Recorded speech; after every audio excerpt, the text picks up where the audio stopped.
Assalamualaikum warahmatullahi wabarakatuh. Perkenalkan, nama saya Badriyatus Soleha, NIM T2019-1123. Saya dari kelas PAI A3.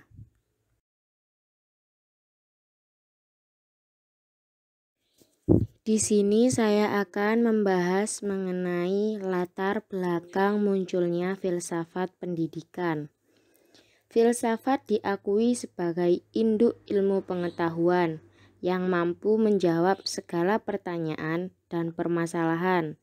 Namun, karena banyaknya permasalahan yang tidak dapat dijawab oleh filsafat, lahirlah cabang ilmu pengetahuan lain yang membantu menjawab segala macam pertanyaan yang timbul. Filsafat dan pendidikan memiliki hubungan hakiki dan timbal balik. Maka berdirilah filsafat pendidikan yang berusaha menjawab dan memecahkan persoalan pendidikan yang bersifat filosofis dan memerlukan jawaban secara filosofis. Filsafat pendidikan ini disebabkan banyaknya perubahan dan permasalahan yang timbul di lapangan pendidikan yang tidak mampu dijawab oleh ilmu filsafat.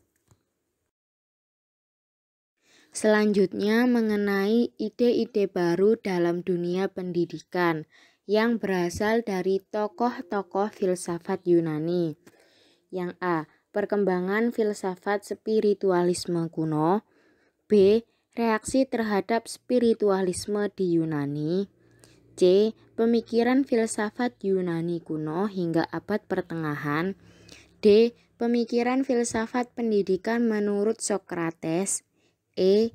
Pemikiran filsafat pendidikan menurut Plato. F. Pemikiran filsafat pendidikan menurut Aristoteles.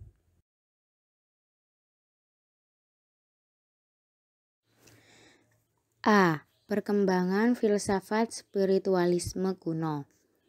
Ilmu pengetahuan menjadi semacam pendekatan dan perekat kembali berbagai macam ilmu pengetahuan yang berkembang pesat dan terpisah satu dengan lainnya.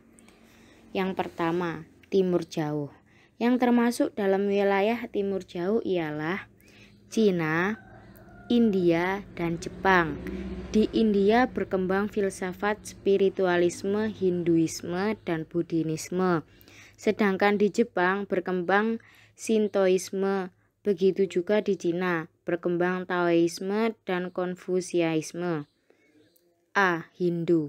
Pemikiran spiritualisme Hindu adalah konsep karma yang berarti setiap individu telah dilahirkan kembali secara berulang dalam bentuk manusia atau binatang, sehingga ia menjadi suci dan sempurna sebagai bagian dari jiwa universal atau reinkarnasi.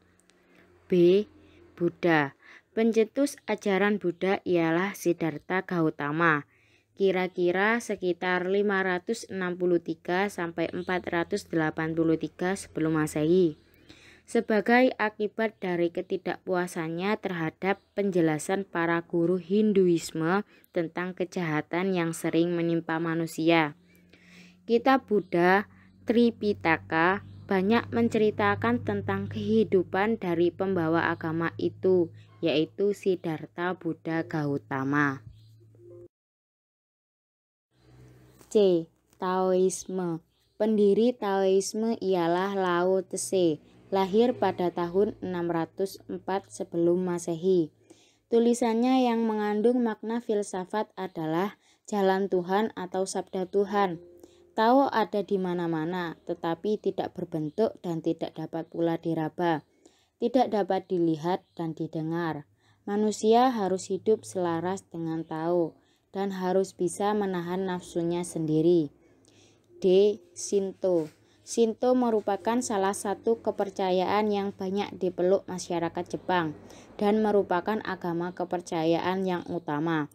Sejak abad ke-19, Shinto telah mendapatkan status sebagai agama resmi negara yang menitik beratkan pemujaan alam dan pemujaan leluhur. Yang kedua, Timur Tengah.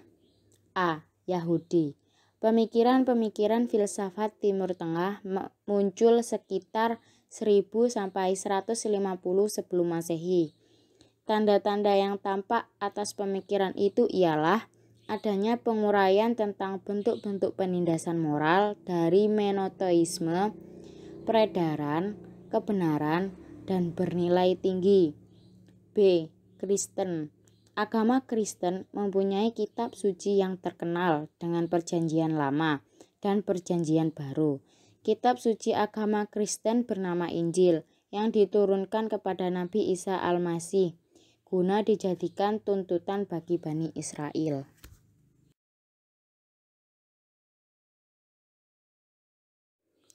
Selanjutnya yang ketiga, Romawi dan Yunani yang menjadi antropoisme. Antropoisme merupakan suatu paham yang menyamakan sifat-sifat Tuhan sebagai pencipta dengan sifat-sifat yang ada pada manusia sebagai yang diciptakan. Aliran-aliran filsafat yang mempunyai pengaruh sangat besar di Roma adalah epistemologi dan aliran Stoa. Dan di Yunani terdapat dua kebudayaan, yaitu Sparta dan Athena. Pendidikan Sparta disebut Doria dan pendidikan Athena oleh bangsa Ionia. B. Reaksi terhadap spiritualisme di Yunani. Sejarah Romawi kuno bersumber pada legenda yang dikisahkan dalam bentuk syair. Karya seorang pujangga besar Romawi, Vergilius, yang berjudul Aeneid. Aeneid menceritakan pertualangan Aeneas, salah seorang pahlawan Troya yang bisa menyelamatkan diri saat kota Troya telah menjadi puing-puing sesudah dibakar habis oleh orang-orang Yahudi. Orang Romawi dapat menaklukkan kebudayaan dan peradaban Yunani, belajar mengajar bahasa klasik, sastra, dan karya-karya filsafat Yunani. Tokoh-tokoh Romawi yang termasyhur adalah Cicerio dan Quintilianus. Aliran-aliran filsafat yaitu 1. Idealisme, yang kedua materialisme, yang ketiga rasionalisme. C. Pemikiran filsafat Yunani kuno hingga abad pertengahan. Menurut Wijatna, filsuf-filsuf alam yaitu 1. Thales berpendapat bahwa intisari alam ini adalah air. 2. Anakimandros, dasar pertama alam itu adalah zat yang tak tertentu sifat-sifatnya. Yang ketiga Anaximenes, intisari alam adalah udara, karena udaralah yang meliputi alam dan menjadi dasar hidup manusia untuk bernafas. Yang keempat Pitagoras, dasar segala sesuatu ialah bilangan. Orang yang tahu dan mengerti betul akan bilangan, maka ia akan mengetahui tentang segala sesuatu.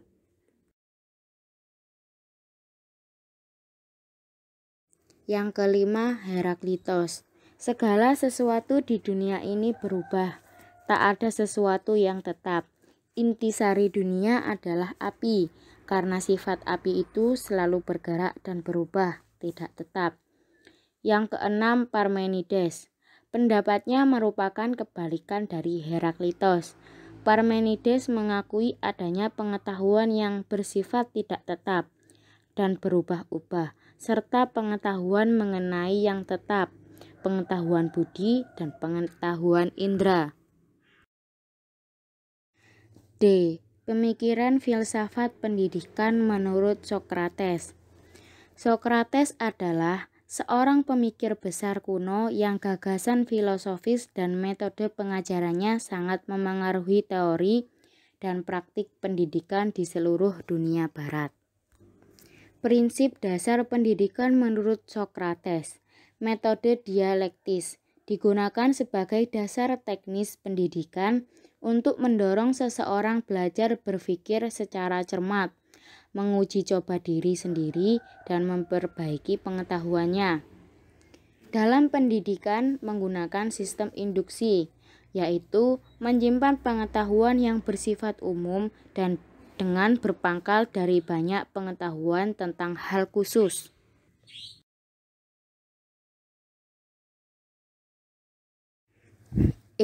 Pemikiran filsafat pendidikan menurut Plato. Menurut Plato, pendidikan itu sangat perlu, baik bagi dirinya selaku individu maupun sebagai warga negara. Negara wajib memberikan pendidikan kepada setiap warga negaranya. Peranan pendidikan yang paling utama adalah membebaskan dan memperbarui. Tujuan pendidikan yaitu untuk menemukan kemampuan-kemampuan individu dan melatihnya.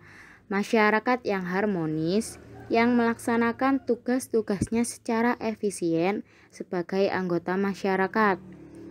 Pendidikan direncanakan dan diprogram menjadi 3 tahap, yaitu 1. Pendidikan yang diberikan kepada taruna hingga 20 tahun. Yang kedua, usia 20-30 tahun. Yang ketiga, 30-40 tahun. Sayangnya Plato melewatkan bidang pendidikan dasar. Pemikiran filsafat pendidikan menurut Aristoteles. Aristoteles adalah murid Plato. Dia adalah seorang cendekiawan dan intelek terkemuka. Kemajuan pemikirannya dalam filsafat dan ilmu-ilmu pengetahuan, khususnya logika, metafisika, politik, etika, biologi, dan psikologi. Menurut Aristoteles, agar orang dapat hidup baik, maka ia harus mendapatkan pendidikan. Pendidikan yang baik itu mempunyai tujuan untuk kebahagiaan. Kebahagiaan tertinggi adalah hidup spekulatif. Prinsip pokok pendidikan: pengumpulan fakta-fakta belajar induktif, suatu pencarian yang objektif akan kebenaran sebagai dasar dari semua ilmu pengetahuan.